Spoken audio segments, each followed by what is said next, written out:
Nah, untuk kasus kali ini baru nggak sepele nih, Lur. Dimana pelakunya mangsa burung orang buat... pokoknya pantengin terus deh kasusnya sampai habis. Sebelumnya AA mau ngasih tahu dulu kalau kasus ini udah lama banget terjadi di Thailand, dan untuk footage-nya seperti biasa pakai ilustrasi. Sebelum masuk lebih jauh ke kisahnya, jangan lupa untuk like, comment, share, subscribe, serta nyalain tombol lonceng notifikasi, biar kalau ada video baru, kalian gak akan ketinggalan. Gak pakai lama, langsung aja kita gaskan ke case-nya. Setelah kemarin kita berkutat dengan kasus di Indonesia, kali ini AA mau ajak terbang jauh ke negara Thailand untuk perkenalan sama satu keluarga bernama Paul sebagai putra dan ayahnya bernama At. Gak diketahui kemana pergi ibunya. Yang jelas saat melahirkan, ibunya pergi meninggalkan Paul dan At begitu aja. Untuk kesehariannya mereka menjual daging sapi. Ketelatenan mereka dalam memotong-motong daging sapi udah terkenal banget di kotanya. Belum lagi mereka juga punya warung makan olahan sapi dengan variasi masakan yang luar biasa enaknya. Gak heran kalau udah menjelang makan siang, kedai makanan mereka selalu ramai dihampiri orang, terutama buat orang-orang yang kerja kantoran. Rasanya yang lezat ngebuat banyak orang ketagihan nih dengan cita rasa masakan yang At dan Paul buat. Tanpa mereka sadari, resep masakan daging sapi itu ada resep rahasia yang mereka tuangkan di dalam masakan tersebut dengan sangat lihainya. Waktu itu Paul baru berusia 17 tahun. Walaupun dari luar tampak seperti remaja biasa, Paul memiliki rahasia kelam yang diwariskan oleh ayahnya At sejak kecil. At selalu menceritakan kisah turun-temurun keluarga mereka. Kisah yang penuh dengan cairan merah dan ritual aneh yang harus mereka jalani untuk mempertahankan vitalitas dan ketampanan mereka. Dari kecil Paul didoktrin untuk mewarisi tradisi ritual aneh yang menyeramkan tersebut. Gak kebayang kalau jadi Paul ya, Lur. Harusnya dari kecil dapat cerita-cerita kayak dongeng. Tapi berbeda dengan Paul yang dapetin kisah aneh sekaligus rumit dari ayahnya. Suatu malam setelah menutup kedai makan mereka yang selalu ramai, At memutuskan bahwa udah waktunya bagi Paul untuk memulai ritualnya. Mereka berdua berjalan ke ruang belakang rumah mereka yang gelap dan lembab. Di sana At mulai mengeluarkan benda-benda yang diperlukan untuk ritual tersebut. Sebuah kain hitam, sebuah benda sajam, dan sebuah piring perak kecil. "Ayah, apa kita harus melakukan ini sekarang?" tanya Paul dengan ragu. Dia tahu bahwa menolak bukanlah pilihan. Ayahnya telah menekankan betapa pentingnya ritual ini bagi berlangsungnya hidup mereka. "Ya Paul, ini adalah saat yang tepat. Kita nggak bisa menunggu lebih lama lagi," jawab At dengan nada tegas.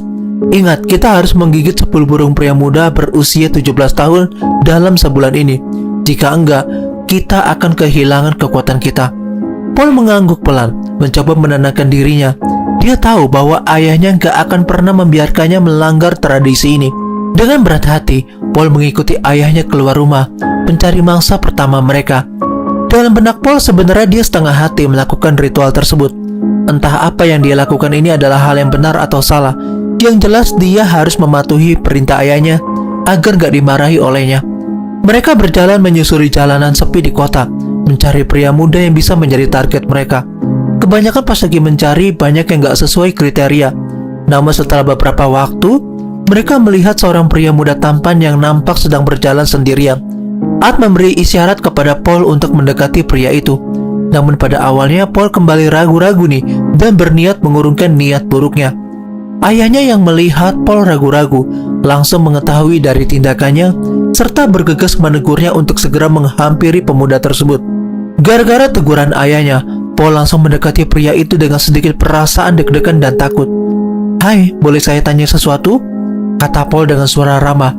Pria muda itu berhenti dan menoleh ke arahnya. "Tentu, ada apa?" jawabnya tanpa curiga. "Boleh pinjam korek api? Karena saya mau sebat sebentar nih." "Oh ya Lur, AA lupa ngasih tahu kalau pria muda ini lagi jalan sambil ngerokok. Makanya gak heran si Paul berpura-pura minjem korek sama dia." Namun belum sempat pria muda itu ngeluarin korek, At mendekati dari belakang dan dengan cepat menutup mulutnya, menahan suaranya dengan tisu yang udah diberikan obat bius agar gak berteriak. Setelah gak sadarkan diri, mereka langsung menggotong pria muda tersebut ke dalam mobil untuk segera dibawa ke tempat aman. Di situ At dan Paul langsung membawanya ke tempat gudang yang udah dipersiapin sebelumnya untuk melakukan ritual. Sesampainya mereka di sana, At dan Paul langsung menurunkan pria muda tersebut dan segera buru-buru melakukan ritualnya. Paul kemudian menggigit burung pria itu dengan kekuatan yang cukup kuat hingga meninggalkan bekas luka gigitan yang sangat dalam. Tanpa disadari Art dan Paul, pria muda itu terbangun dan menyadari kalau dia lagi diikat kedua tangan dan kakinya, sedangkan mulutnya disumpal pakai sapu tangan. Pria muda itu berusaha melawan, akan tetapi Art terlalu kuat. Gak cuma digigit aja, ternyata Art dan Paul juga melakukan hal tercela kepada pria muda tersebut. Art langsung membuka celananya dan memasukkan burungnya ke dalam lubang milik pemuda tersebut. Paul pun juga ikut disuruh ayahnya untuk melakukan adegan itu. Tapi pasti kalian bertanya-tanya kan, kenapa harus masukin itunya ke pemuda tersebut? Jadi ritual terakhir dalam menggigit adalah ritual penyelesaian dengan memasukkan anu mereka ke lubang korban dan harus mencapai klimaks. Dalam artian mencapai klimaksnya ini sendiri, kalian pasti tahu ya lur, gak usah dijelasin lagi. Setelah gigitan dan ritual penyelesaian, Paul dan Art membawa pria tersebut ke tempat yang lebih tersembunyi dan memastikan gak ada yang melihat mereka. Dengan mimik muka yang mengerikan, Art menghabisi nyawa pria muda itu dan membuang tubuhnya ke sungai terdekat untuk menghilangkan keberadaan pria itu di tahun 2000-an. Hari-hari berlalu dan Paul semakin terbiasa dengan ritual mengerikan ini. Setiap kali dia menggigit burung pria muda yang berumur 17 tahun, dia merasakan ada semacam emosi bergejolak dan rasa bersalah serta kebanggaan. Dia tahu tindakan ini ia lakukan untuk mewarisi tradisi keluarganya, melanjutkan tradisi yang udah berlangsung selama berabad-abad. Oh iya lur, untuk ngelihat mereka udah berumur 17 tahun atau belum, biasanya mereka ngecek dompet untuk melihat umurnya. Jika dilihat masih belum mencukupi umur, mereka langsung membiarkannya begitu aja. Sebenarnya laporan tentang orang asing yang tiba-tiba pura menanyakan sesuatu dan langsung membius ini udah dilaporin ke pihak kepolisian. Tapi karena waktu itu di tahun 2000-an dan belum banyak CCTV, kepolisian Thailand agak kesusahan mencari jejak pelaku. Singkat cerita, hari berganti hari, minggu berganti minggu, bulan berganti bulan.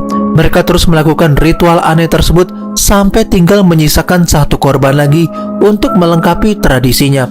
Banyak tubuh-tubuh gak bernyawa yang ditemukan di berbagai tempat dengan kondisi burung ada bekas gigitan.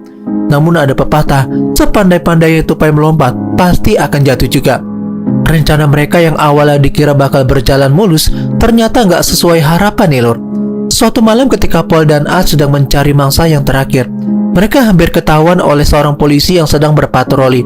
Untungnya mereka berhasil lolos dan melarikan diri sebelum polisi tersebut menyadari apa yang terjadi. Ketakutan akan tertangkap membuat mereka semakin berhati-hati. Paul merasakan beban psikologis yang berat akibat dari tindakan mereka. Dia mulai bertanya-tanya, apakah semua ini benar-benar sepadan? Apakah benar bahwa mereka harus mengorbankan nyawa orang lain demi kekuatan dan ketamanan mereka? Ini semua bertentangan dengan norma dan hukum yang diterapkan di negaranya. Suatu hari ketika mereka hampir menyelesaikan 10 gigitan, Paul gak bisa menahan perasaannya lagi. Dia mendekati ayahnya dengan tekad yang kuat untuk segera melenyapkan tradisi tersebut. Ayah, kita harus berhenti melakukan ini. Ini salah. Kita gak bisa terus mengorbankan nyawa orang lain untuk kepentingan kita sendiri, kata Paul dengan suara tegas. Art terkejut mendengar kata-kata putranya. Paul, ini adalah tradisi keluarga kita. Tanpa ini kita akan kehilangan segalanya. Kamu harus mengerti bahwa ini adalah satu-satunya cara untuk menjaga kelangsungan hidup kita. Tidak ayah, kita harus mencari cara lain. Kita nggak bisa terus hidup dalam bayang-bayang dosa ini. Kita harus menemukan jalan keluar yang lebih baik, tegas Paul. Melihat anaknya yang bertingkah seperti itu, ayahnya marah bukan main. Dia langsung mencabuk badan putranya sendiri menggunakan gesper ikat pinggang yang ia pakai hingga membuat Paul kesakitan. Ayahnya bilang untuk tetap melanjutin tradisinya sampai tuntas dan gak boleh berhenti. Paul pun yang mendengar hal itu terkejut bukan main.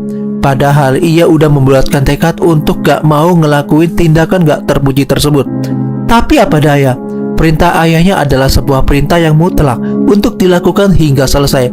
Sampai di suatu malam, saat mau menutup warung makannya, tiba-tiba ada satu pemuda yang pengen makan karena dia habis pulang larut malam dari kerjaan. Permisi, apa masih buka warung makannya? Art pun yang tadinya lagi sedang beres-beres tokonya langsung berhenti sekejap dan langsung terpesona dengan tampilan pria tampan muda tersebut. Tanpa banyak basa-basi, Art mempersilahkan masuk, sedangkan Paul langsung membuatkan makanan. Waktu itu Art dan Paul langsung merencanakan aksinya di dalam dapur. Paul, nanti pas makanan udah selesai dan langsung menghidangkan di mejanya, kamu langsung bekap dia aja ya pakai sapu tangan bius ini. Paul pun langsung mengangguk dan menyetujui rencananya. Setelah makanan udah selesai dimasak, Paul buru-buru menghidangkan ke meja pria tersebut. Ketika udah selesai menaruh piring di mejanya dan mau mengeluarkan sapu tangan yang udah berisi obat bius, tiba-tiba dari belakang Paul ada seseorang yang menodongkan senpi di kepalanya dan menyuruhnya angkat tangan. Usut punya usut, ternyata mereka yang ada di dalam warung makan Ad dan Paul ini adalah anggota kepolisian yang lagi mengusut kematian 9 orang meningsoi secara aneh. Kenapa mereka berhasil menyelidiki sampai ke warung Ad dan Paul? Ternyata nih ya lur, ada satu saksi yang melihat aksi mereka berdua sedang melancarkan aksinya di jalanan. Kebetulan saksi ini cukup penting karena melihat Paul dan Ad sedang membekap korbannya menggunakan sapu tangan yang berisi obat bius. Ad yang waktu itu melihat dari dapur segera melarikan diri. Namun sayang, pelariannya itu sia-sia belaka karena ada polisi yang menjaga di belakang dapur supaya Ad dan Paul ini nggak bisa lari kemana-mana. Mereka berdua pun langsung ditangkap dan diinterogasi untuk segera diadili di pengadilan. Kepada pihak jaksa, Ad dan Paul mengaku kalau mereka berdua melakukan hal ini untuk tradisi keluarga mereka yang harus dijalani turun-temurun. Hukuman yang seharusnya dipenjara seumur hidup berubah menjadi hukuman mati ketika orang tua korban memprotesnya di pengadilan. Berdasarkan undang-undang Thailand, Ad dan Paul dinyatakan bersalah atas perbuatannya sambil menunggu hukuman metong yang bakal diterima dan bergantian dengan napi yang lain. Sementara mereka dipenjara terlebih dahulu selama 2 tahun. Barulah kemudian di tahun 2002 mereka langsung dieksekusi. Ya, itu dia tadi kisah mengerikan dari Thailand yang terjadi dengan cukup mengerikan. AA nggak ngebayangin sih ya kalau ada di posisi korban. Betapa semenakutkannya jika anunya digigit dibuat ritual dan harus dihabisi saat itu juga. Kalau menurut kalian soal kasus ini gimana nih lur? Coba deh komentar di bawah ya. Mari bersama-sama kita doain aja buat keluarga korban yang udah ditinggalin. Semoga mereka tabah ngejalanin hidup ini dan arwahnya diterima di dalam sana. Nah, kalau kalian punya kasus-kasus menarik lainnya dan belum pernah dibahas sama YouTuber lain, coba deh langsung aja komentar aja di bawah atau DM langsung di Instagram @jurnalaa ya lur. Akhir kata, I'm Jurnal AA, and still next time, stay safe ya lur.